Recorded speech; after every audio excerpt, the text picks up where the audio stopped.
Dhurandhar director Aditya Dhar ఒక cinema direct చేయబోతున్నారు. అది కూడా అల్లు అర్జున్ గారు, ఎన్టీఆర్ గారు లీడ్ రోల్స్ లో ఉండబోతున్నారనే వార్తలు వినిపిస్తున్నాయి. ఒకళ్ళు వస్తే ఎలా ఉంటదంట? వీళ్ళిద్దరు కాంబోనా బాబాయ్ మామూలుగా ఉండదండి. నిజం చెప్తాను, చాలా గ్రేట్ న్యూస్. అంటే ఇది నిజమైతే నిజంగా చాలా బాగుంటుంది. ఎందుకంటే అల్లు అర్జున్ గారి ఫ్యాన్స్ కానీ ఎన్టీఆర్ గారి ఫ్యాన్స్ కానీ మామూలుగా ఉంటుంది, ఇంకా హంగామా ఉంటుంది. ఎందుకంటే ఇద్దరు కూడా డాన్స్ లో వేరే లెవెల్.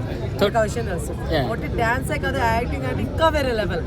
కాబట్టి వీళ్ళిద్దరు ఒకే కాంబోలో వస్తున్నారంటే ఒక మూవీలో, అంటే ఇంకా థియేటర్ బద్దలైపోతాయేమో, అసలు టికెట్స్ దొరుకుతాయంటారా నెల వరకు అనే చిన్న డౌట్ కూడా ఉంటుంది. అట్ ది సేమ్ టైం ఆయన డైరెక్టర్ కూడా డైరెక్షన్ చాలా బాగుంటుంది. సో వెయిట్ అండ్ సీ చూడాలండి. టాలీవుడ్ బెస్ట్ డాన్సర్స్ ఇద్దరు కూడా, అల్లు అర్జున్ గారు ఇంకా మన ఎన్టీఆర్ గారు. సో ఎలా ఉంటుంది అంటారు ఒక పాట పడితే కాంబోలో? అది మా సాంగ్ పడిందండి, మామూలుగా ఉంటుందండి. అందరు లుంగి చింపేసుకుంటారేమో థియేటర్కి వెళ్ళేసి. నిజంగా ఆ లెవెల్లో ఉంటుంది. ఎందుకంటే గట్టి పెర్ఫార్మెన్స్ ఇస్తున్నారండి ఈ మధ్య. మనం చూసినట్లయితే డాన్స్ లో వేరే లెవెల్ ఇస్తున్నారు ఇద్దరు కూడా. సో అదే కాకుండా డైలాగ్స్ వర్షన్ అవ్వచ్చు, యాక్టింగ్ వర్షన్ అవ్వచ్చు, అసలు వేరే లెవెల్ ఉంటుంది. కాబట్టి ఎక్కడ పోటీగా ఉంటుంది, తగ్గేదే లేదు అన్నట్టు. మన అల్లు అర్జున్ గారు అంటే మాత్రం, ఇంకా మన ఎన్టీఆర్ గారు ఆయన అయితే మాత్రం వేరే లెవెల్ ఉంటుంది. ఆయన పెర్ఫార్మెన్స్ కి మనం పేరు పెట్టలేమండి.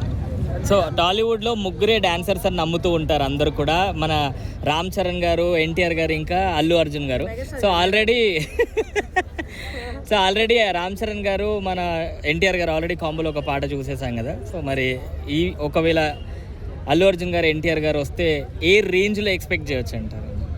సీట్లు చినిగిపోతాయి థియేటర్లో, సీట్లు చినిగిపోతాయి, పేపర్లు సరిపోవు. మామూలుగా థియేటర్ యజమాని కొంచెం జాగ్రత్త తీసుకోవాల్సి ఉంటుంది. బయట అంబులెన్స్ కూడా పెట్టేసి వస్తుంది అనమాట. ఎందుకంటే ఆ లెవెల్లో ఉంటుంది. అంటే ఒక్కరు పెర్ఫార్మెన్స్ చూస్తే అంటే మనకి రెండు కళ్ళు సరిపోవు, ఇంక ఇద్దరు అంటే ఇంక మామూలుగా ఉంటుంది అనమాట. సో చాలా బాగుంటుంది. కాంబినేషన్ రావాలని కూడా నేను కోరుకుంటున్నాను. సో ఏం ఎక్స్పెక్ట్ చేస్తున్నారు, మాసా లేకపోతే క్లాసా? నాకు మాసే ఇష్టం అండి, వాళ్ళిద్దరు అయితే మాత్రం. క్లాస్ ఏముందండి, అలాంటి నాన్నకు ప్రేమతో చూసినాము. మన అల్లు అర్జున్ గారితో అయితే మాత్రం సన్ ఆఫ్ సత్యమూర్తి చూస్తున్నాము. సో మాస్ వస్తే బాగుంటది, ఇద్దరికి మాస్ సెట్ అవుతుంది కూడా. అర్థమవుతుందా? మామూలుగా ఉండదు. ఇద్దరు తగ్గేదేళ్ళు మింగిలి కట్టుకుని వస్తుంటే దేవరాకం ఇక్కడ తగ్గేదేళ్ళని ఇద్దరు వస్తుంటే మామూలుగా ఉండదు. అద్దరిపోద్ది ఫ్రేమ్. Thank you.